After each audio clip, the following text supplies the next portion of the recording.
যদি চিন্তা করেন, আরে আল্লাহ আমি যুবক হয়েছিলাম,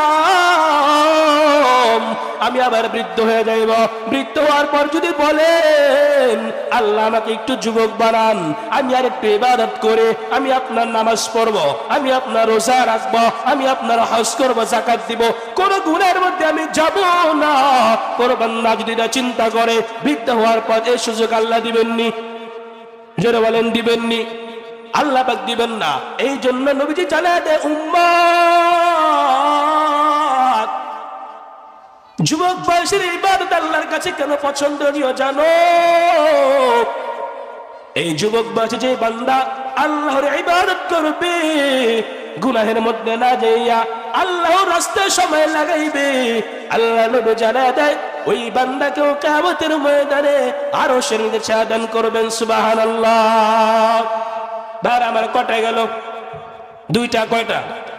এক নাম্বার ন্যায়পরায়ণ বাদশা, দুই নাম্বার এমন যুবক যেই যুবক যৌবনের সময়টা আল্লাহর ইবাদতের মধ্যে কাটায়, তিন নাম্বার ওয়া রাজুলুন কলবুহু মুআল্লাকুম বিল মাসাজিদ। আল্লাহ নবী জানায় দেয় উম্মত, কিয়ামতের ময়দানে আল্লাহ রাব্বুল আলামিন যে শ্রেণীর লোককে আল্লাহ পাক আরশের নিচে ছায়া দিবেন, এর মধ্যে তিন নাম্বার লোক হলো এমন লোক যে লোকের অন্তরটা মসজিদের সাথে লেগে থাকে। কোথায় লেগে থাকে? জোরে বলে। মসজিদের সাথে লেগে থাকার মানে বুঝলাম না হুজুর। মসজিদের সাথে কিভাবে মানুষের অন্তর লেগে থাকে? বান্দা ফজরের নামাজ পড়ার পর ঘরে যায়, জোহরের নামাজ পড়ার পর ঘরে যায়, আসরের নামাজ পড়ার পর ঘরে যায়, মাগরিবের নামাজ পড়ার পর ঘরে যায়, ইশারের নামাজ পড়ার পর বান্দা ঘরে যায়, ফজরের নামাজ পর বান্দা যখন ঘরে যায়, ওই বান্দার টেনশন কখন আবার জোহরের আজান দিবে, কখন আবার মসজিদে যাব। জোহরের নামাজ বান্দা পড়ার জন্য বেকুল হয়ে থাকে, আজান দেওয়ার সঙ্গে সঙ্গে মসজিদে চলে আসে। যখন জোহরের নামাজ পড়ে যায়, ওই বান্দার আরো টেনশন কখন আবার আসরের আজান দিবে, কখন আবার আসরের নামাজ পড়ার জন্য মসজিদের উদ্দেশ্যে ছুটে যাব। ওই বান্দার টেনশন আজান কানে শোনা মাত্রই মসজিদের উদ্দেশ্যে ছুটে আসে। সব সময় ওই বান্দার অন্তরটা মসজিদের সাথে লেগে থাকে, নামাজ পড়তে মন চায়। ওই বান্দার অন্তরটা মসজিদের সাথে লেগে থাকে, মসজিদে গেলে জিকির করতে মন চায়, মসজিদে থাকতে মন চায়। মসজিদের মধ্যে যখন বান্দা আসে, আসার পর ওই বান্দার মনের মধ্যে একটা শান্তি পায়, একটা আরাম পায়। আল্লাহর নবী জানায় দেয়, কোন বান্দা যদি এরকম ভাবে কোন বান্দার অন্তর মসজিদের সাথে লেগে থাকে, আল্লাহ নবী বলেন ওই বান্দাকে কিয়ামতের ময়দানে আল্লাহ পাক আরশের নিচে ছায়া দান করবেন। ভাইরা আমার, মসজিদের সাথে লেগে থাকার মানে কি নামাজ পড়া দরকার নাই?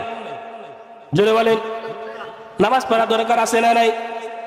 আমাদের সমাজের মধ্যে এমন কিছু মানুষ আছে নামাজ তো পড়েই না, নামাজ পড়ে না, শুধু জুমার দিন পড়ে। কোন দিন? জুমার দিন। এমন কিছু লোক আছে জুমার দিনও যায় না, ঈদের দিন। বছরে কয়টা নামাজ পড়ে? দুইটা, ঈদ উল ফিতর, ঈদ উল আজহা। দুই ওয়াক্ত বান্দা নামাজ পড়ে, সারা বছরের নামাজ পড়ার খবর নাই। এরকম লোক আছে না নাই? মসজিদে যায় না। যখন কোন বান্দা কেউ যদি বলে মসজিদে আসো, মসজিদে আসো নামাজ পড়বো, এই বান্দা বলে নামাজ পড়ে কি হবে? অন্তরের ঈমান মজবুত আছে না নাই? নামাজ পড়বো কেন? অন্তর ঈমান বড় ঈমান।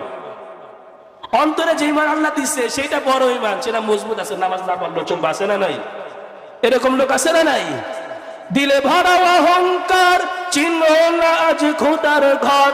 দিলে ভরা অহংকার, চিহ্ন না আজ খোদার ঘর।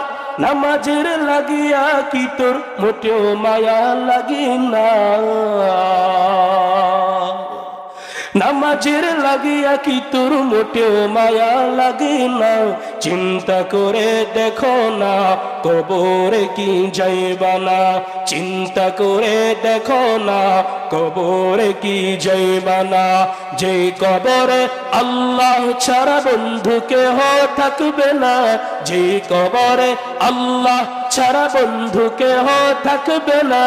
চিন্তা করে দেখো না কবরে কি যাইবা না? চিন্তা করে দেখো না কবরে কি যাইবা না? ঠিক না? এ দুনিয়ায় সবই পর, কবর যে তোর আসল ঘর। এ দুনিয়ায় সবই পর, কবর যে তোর আসল ঘর। কেমন সেথায় থাকবি পরে, শুধুই মাটির বিছানা। কেমন সেথায় থাকবি পরে, শুধুই মাটির বিছানা। চিন্তা করে দেখো না, কবরে কি যাইবা না। সবাই বলেন, চিন্তা করে দেখো না, কবরে কি। যে কবরে আল্লাহ ছাড়া বন্ধু কেহ থাকবে না। যে কবরে আল্লাহ ছাড়া বন্ধু কেহ থাকবে না। চিন্তা করে দেখো না, কবরে কি যাইবা না। চিন্তা করে দেখো না।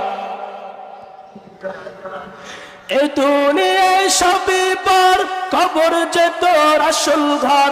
এ দুনিয়ায় সবই পর, কবর যে তোর আসল ঘর। কেমন সেথায় থাকবি পরে, শুধুই মাটির বিছানা। কেমন সেথায় থাকবি পরে, শুধুই মাটির বিছানা। চিন্তা করে দেখো না, কবরে কি যাইবা না। চিন্তা করে দেখো না, কবরে কি যাইবা না। যে কবরে আল্লাহ ছাড়া বন্ধু কেহ থাকবে না। যে কবরে আল্লাহ ছাড়া বন্ধু কেহ থাকবে না। চিন্তা করে দেখো না, কবরে কি যাইবা না। চিন্তা করে দেখো না, কবরে কি যাইবা না।